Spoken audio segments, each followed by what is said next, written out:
Continuação do livro A Caminho de Marte, do Ivair Gontijo, capítulo 2, página 18. No princípio, lá pelas bandas da Lagoa das Piranhas, o São Francisco é um rio criança ainda, riozinho perto das nascentes. Nem 70 metros de largura tem porque ainda não recebeu as águas do rio Pará, do Rio das Velhas, do Paracatu, do Urucuia e todos os outros afluentes em seu caminho para o Nordeste e para o mar. A caída do rio aqui é pouca, por isso, na enchente, ele sai do caminho dele e alaga tantas áreas. Dizem até que a Lagoa das Piranhas já foi rio um dia, dizia seu Zé Pio, um homem magro e muito alto, ao lado das 3 filhas com quem trabalhava na beira do rio. Muito trabalho esse do meeiro. Por isso, as filhas tinham de ajudar também, plantando e cuidando do arroz. Zé Pio entrava com a semente e o trabalho. O dono da fazenda entrava com a terra. No final, dividiam a produção, metade para Zé Pio e metade para o dono. Meu pedacinho de chão é muito pequeno e a terra não é boa para arroz, continuava ele, explicando por que trabalhava como meeiro. Tem pouca água, muita pedra e morro. Em uma parte pequena dá para plantar milho, e todo ano a gente colhe o suficiente para engordar uns porcos e galinhas. Então emendava: quem não tem terra boa para plantar e quer comer, tem que ter coragem de trabalhar. A esposa ficava em casa, cuidando do que hoje chamaríamos de logística: comida para todos, roupas lavadas e remendadas. Além disso, era preciso cuidar dos alimentos para as galinhas, dos porcos, dos bois do carro de boi e uma infinidade de outros afazeres desde que o dia clareava. As tarefas eram divididas mais ou menos meio a meio.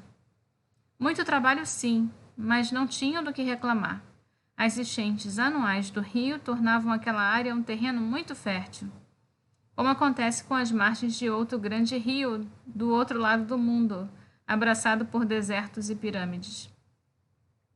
A terra, lá perto da Lagoa das Piranhas, era excelente para o arroz e para a produção, e a produção era muito boa. Com isso viviam bem, plantavam também feijão e outros lugares, e o carro de boi servia para o transporte da produção para casa depois da colheita. Naquele tempo já falavam de guerra braba nos longes da Europa, e diziam que rapazes de cidadezinhas próximas seriam chamados a ir para lá, lutar nessas guerras. Seu Zé Pio, no entanto, não tinha por que se preocupar com aquelas coisas. Suas meninas não iam para guerra nenhuma, e quando fossem moças, se Deus quisesse, arranjariam bons maridos. Ventos de progresso surgiam por ali. Começavam já a aparecer alguns automóveis naquelas estradas tão esburacadas que às vezes nem carro de boi passava direito. Aquelas carroças sem cavalo já tinham aparecido na cidade. Eram muito barulhentas, mas tinham uma técnica quase mágica que as fazia andar. Diziam que tinha motor. Quando chovia, era uma dificuldade terrível, aqueles automóveis pesados e muito baixos se arriscando nos atoleiros. Diziam que na Europa, onde sopravam ventos de guerra, já existiam máquinas de fazer cair o queixo. Agora, só esperando os rapazes voltarem de lá para confirmar se era verdade. Das filhas, a mais nova, com uns 7 anos, era a que mais falava. Fazia e corria para todo lado. Tinha até inventado um jeito de trazer os bois do carro para o curral, que economizava bem uma meia hora de caminhada no pasto molhado pelo orvalho da manhã. Em vez de sair correndo a pé ou a cavalo atrás do boi, ela arranjou um jeito melhor. No início, quando os bois eram levados para o curral, a diabinha da menina sempre arranjava umas espiguinhas de milho. Ela abria a palha e dava o milho aos animais, na mão dela, em conversando com eles. Em pouco tempo, eles se acostumaram com aquilo. Quando o Zé Pio vinha tocando os bois, ela subia na porteira com as espigas na mão, chamando-os, e eles corriam para lá, sem necessidade de ninguém ficar tocando. Pouco depois, ninguém precisava mais ir ao ponto ajudar boi pela manhã, a juntar boi de manhã. Bastava ela subir na porteira com as espigas e chamar por eles. Os bois podiam estar distantes, mas assim que a viam e ouviam, vinham correndo ganhar milho. Era bonito e engraçado ver aquela coisa franzina fazendo um boi de 20 arrobas correr na sua direção para comer milho na mão. Aquele dia tinha começado igual aos outros. Depois da chuva, à noite, havia clareado com poucas nuvens e agora já tinha muito sol, calor e umidade. As cigarras e os tizios fazendo uma algazarra. Com certeza haveria muita nuvem de chuva à tarde ou à noitinha. Já passava um pouco das 10 da manhã e o calor apertava. Os mosquitos na beira do rio incomodavam mais que o calor, mas o arroz estava sendo capinado direito. Mais uns 2 dias e terminariam aquela capina. Daí em diante haveria pouco o que fazer com arroz. Seria só dar uma olhada de vez em quando para evitar que um animal qualquer entrasse lá e fizesse um estrago. Como teriam pouco o que fazer, Zé Pio ainda não tinha decidido se iriam para casa cuidar do milho ou se passariam primeiro pela plantação de feijão, que também tinha sido plantado de meia. Além de cuidar da plantação e de suas vaquinhas, seu Zé Pio era raizeiro e dizem que sabia umas rezas. Ele era meio estranho. Na Semana Santa, quem é que sai de casa à tardinha, depois do trabalho da roça, e anda horas pelos matos procurando plantas e só marcando onde elas estão? Gente normal faz isso não. Mas seu Zé Pio não era qualquer gente normal. E depois de achar essas plantas, como é que ele fazia para lembrar onde elas estavam? Nem ler nem escrever ele sabia e não podiam desenhar nada, porque naquela época tanto papel quanto lápis eram escassos. E ele mesmo nunca usara nenhum nem outro. Ele lembrava tudo de cabeça mesmo. Fica aqui, ó, dizia, batendo o indicador acima da orelha direita. E depois havia o medo da Sexta-feira da Paixão. As meninas nunca podiam ir com ele. Saía à noite por aqueles matos sem nem uma lanterna levar. Por quê? Se lanterna já existia, ele não tinha uma.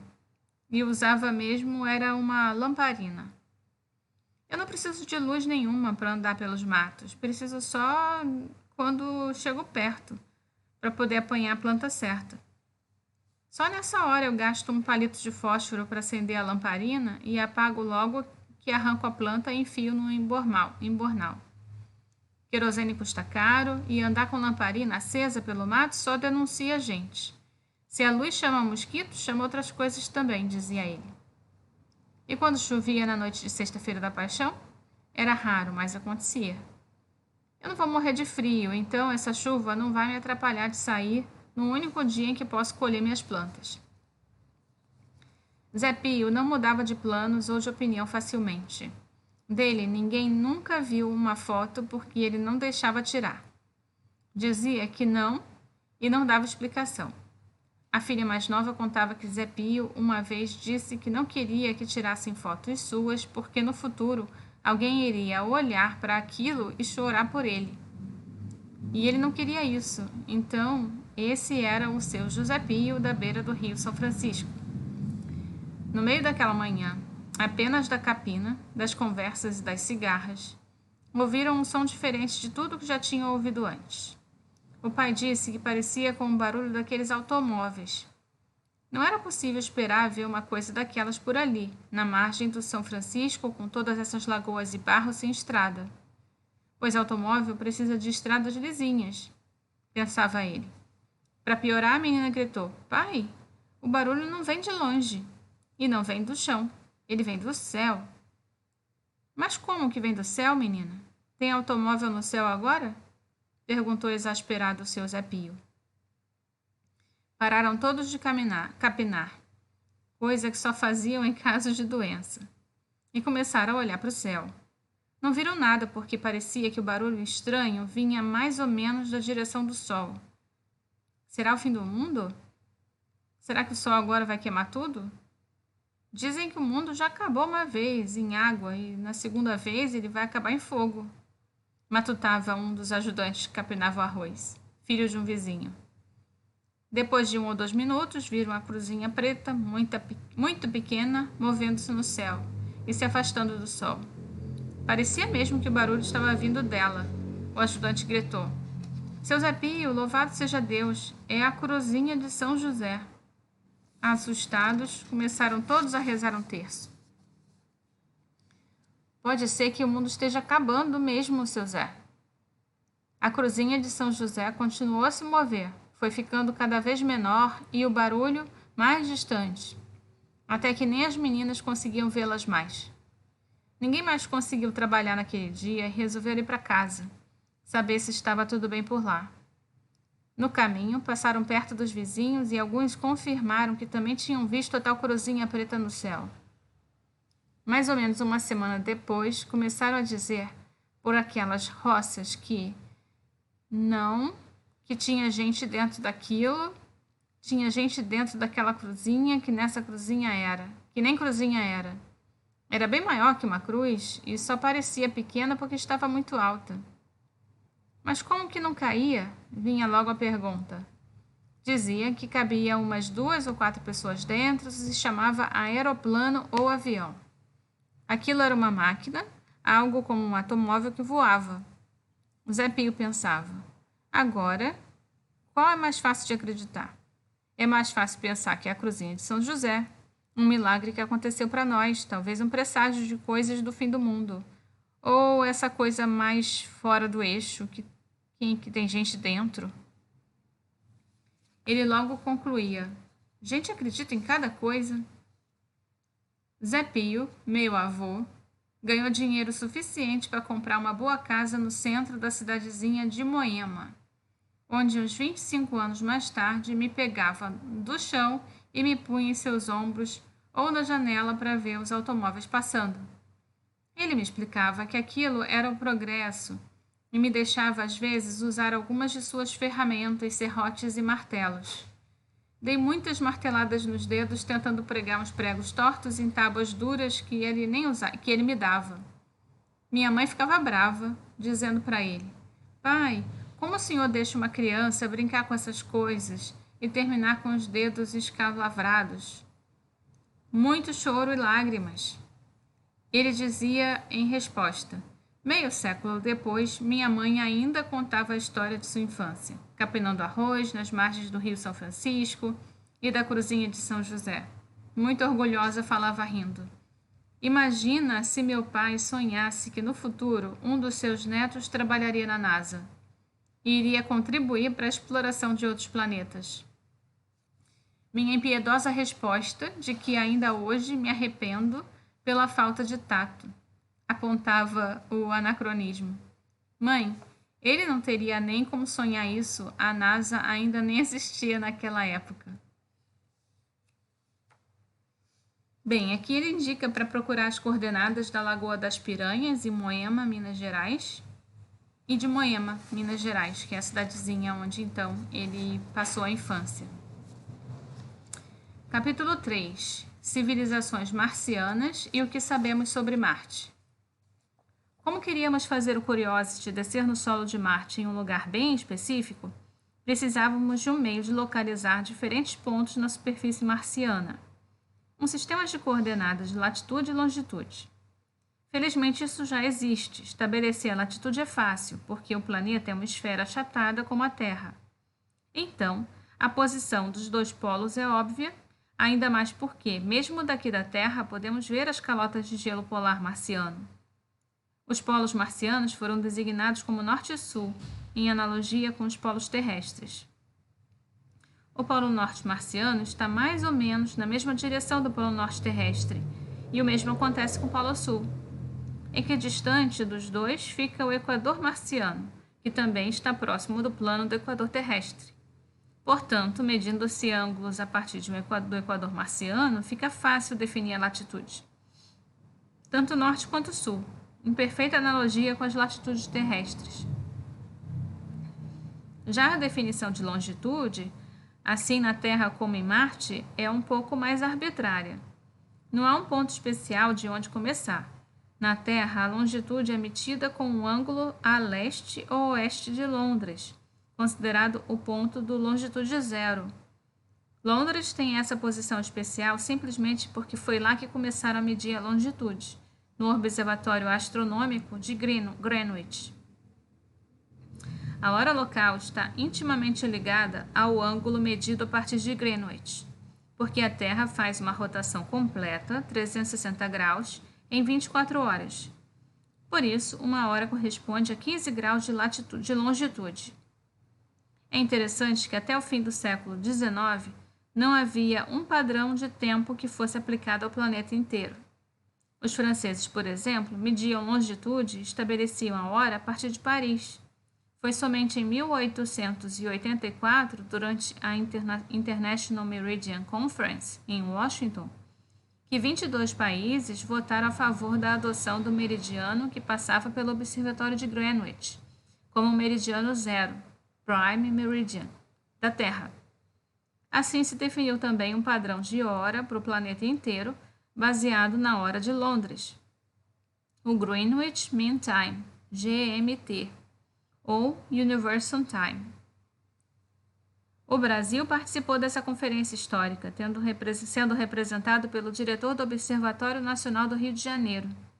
Depois de cerca de 10 anos, a maioria dos países da Europa passou a acertar o relógio por esse padrão de tempo, mas a França só fez a conversão em 1911. É fácil entender esse padrão de tempo planetário e como se aplica ao Brasil, por exemplo. A Terra foi dividida do ponto de vista astronômico em 24 fatias, 12 a oeste de Londres e 12 a leste. Na direção oeste, para cada 15 graus, temos uma hora a menos que Londres. Na direção leste, uma hora a mais. A definição astronômica sofreu algumas adaptações, tanto no Brasil quanto em outros países, para evitar situações inusitadas. Minas Gerais, por exemplo, teria 2 fusos horários, se fôssemos aplicar a definição de hora estritamente astronômica. Além disso, os fusos horários brasileiros são regidos por leis e têm sido alterados ao longo dos anos. O padrão GMT ainda é usado no dia a dia, mas para uso astronômico e para telecomunicações. O padrão UTC, Universal Time Coordinator, é preferível. Nele, o segundo e as suas divisões como milissegundo, microsegundo, etc., têm uma duração fixa, mas de vez em quando adiciona-se ou subtrai-se um segundo de uma hora. Então, nesse padrão, a hora, os dias e os anos não têm sempre a mesma duração, somente o segundo, e suas subdivisões é fixo. Esses ajustes são feitos para manter o tempo UTC sincronizado com a rotação terrestre, que varia devido a marés e outros fenômenos mais complexos. A diferença entre o padrão GMT e o UTC é de menos de um segundo. Portanto, quando estamos falando de horas e dias e não estamos interessados em medidas de precisão, podemos considerar os dois como sinônimos. Desde 2013, o Brasil tem oficialmente 4 fusos horários. As ilhas do Oceano Atlântico estão no fuso horário UTC-2 ou GMT, UTC-2 ou GMT-2, que é o fuso horário de Fernando de Noronha. Isso quer dizer que quando são 10 da manhã em Londres, em Fernando de Noronha são 8 horas, ou seja, 2 horas a menos.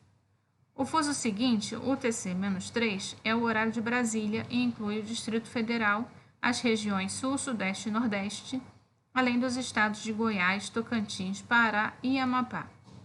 O horário da Amazônia é o UTC-4, observado nos estados de Mato Grosso do Sul, Rondônia, Roraima e quase todo o estado do Amazonas. Finalmente, o UTC-5, nosso fuso horário mais distante de Londres, engloba o estado do Acre e 13 municípios do Amazonas. Essa definição do padrão universal de tempo se complica um pouco por causa dos horários de verão meridional e setentrional. Tanto o Brasil quanto a Inglaterra prevêem horários de verão que não coincidem um com o outro, causando variações ao longo do ano nessas diferenças de tempo que examinamos. A medição da longitude em Marte é uma situação parecida com a da Terra, porque não há um ponto ou um meridiano no planeta que seja de alguma forma especial e possa ser usado para marcar a longitude zero. O melhor que os astrônomos acharam foi uma cratera mais ou menos especial, a que deram o nome de Erie, em homenagem ao matemático e astrônomo inglês George Airy. Essa cratera tem mais ou menos 40 quilômetros de diâmetro e quase no centro dela há uma craterinha de 500 metros de diâmetro que parece uma espécie de alvo. O Airy zero, o círculo ou o meridiano, um meio círculo para ser mais exato, que passa pelos polos de Marte e pelo centro da craterinha, Airy zero. Então esse foi definido como meridiano de longitude zero. O centro da cratera maior fica um pouquinho a leste, com longitude de 0 grau, 3 minutos e 3 segundos leste, e latitude de 5 graus, 8 minutos e 3 segundos ao sul. Com esse sistema de latitude e longitude, qualquer ponto na superfície de Marte tem um endereço indicado por coordenadas, como essa da cratera Airy. Isso é essencial para planejarmos o pouso de espaçonaves no planeta vermelho. Por exemplo, o Curiosity desceu em outra cratera, a Gale, 4,5894 graus ao sul do Equador marciano e 137,4418 graus a leste da craterinha Airy zero. Entretanto, não vamos nos apressar e colocar o carro na frente dos bois. Temos de contar essa história do começo. Vamos voltar a plantar nossos pés firmemente na Terra, começando muito tempo atrás. O movimento das estrelas. É bem provável que há milhares de anos olhos humanos tenham observado esses pontos luminosos no céu à noite e a incipiente inteligência humana, com um prosaico coçar de cabeça, tenha se perguntado: o que são essas luzes? Por que elas se movem no céu durante a noite? Porque, com a vinda do frio ou do calor, algumas desaparecem e outras tomam seu lugar, alternando-se no céu como o passar das estações. Nossos ancestrais intelectuais notaram que, se a gente começar a acompanhar umas 4 ou 5 dessas estrelas mais brilhantes, observando a posição delas no céu todas as noites à mesma hora, algo estranho acontece. Essas estrelas não mudam de posição na mesma forma que as outras. Elas fazem movimentos estranhos no céu. Uma delas, avermelhada, se move em uma direção primeiro, para depois, por alguma razão, mudar de ideia e voltar em seu mesmo caminho. Dias mais tarde, acontece uma nova inversão desse movimento celeste e a estrela volta a seguir em frente, descrevendo uma trajetória que forma laços e uma dança complexa no céu. Há alguns milhares de anos atrás, a humanidade, ou pelo menos aqueles que se interessavam por isso, achava que essas estrelas erráticas eram deuses no céu. Observatórios astronômicos foram criados por muitas civilizações antigas em vários continentes, e o conhecimento sobre os movimentos dos corpos celestes foi se acumulando. Os antigos estavam sempre querendo saber em que época do ano uma estrela qualquer desaparece e quando ela volta a ser vista de novo no céu. Isso tinha razões tanto teóricas como, diríamos hoje, porque eles simplesmente queriam entender esses movimentos quanto práticas. No Egito Antigo, quando a estrela Sírios podia ser vista no céu de madrugada pela primeira vez no ano, isso queria dizer que a inundação do rio Nilo era iminente. Era o momento de começarem a se preparar para as inundações dos vales. Quando a água baixasse, seria a época do plantio. Por isso, o céu e o movimento das estrelas foram o primeiro calendário da humanidade. Hoje temos bons relógios e saber a hora do dia ou do ano em que estamos é algo trivial. Mas imagine que amanhã o mundo acorde sem nenhum relógio ou qualquer outra maneira de marcar o tempo. Com certeza, o método para calcular o tempo voltaria a se basear na posição dos astros. Vemos então que a astronomia é a mais velha das ciências e que é um privilégio sermos os herdeiros desse conhecimento acumulado por mais de 60 séculos. Essa é nossa ligação direta com o berço da humanidade e o do pensamento científico. Bem, vamos parando aqui então na página 28, no capítulo 3. Tchau, tchau.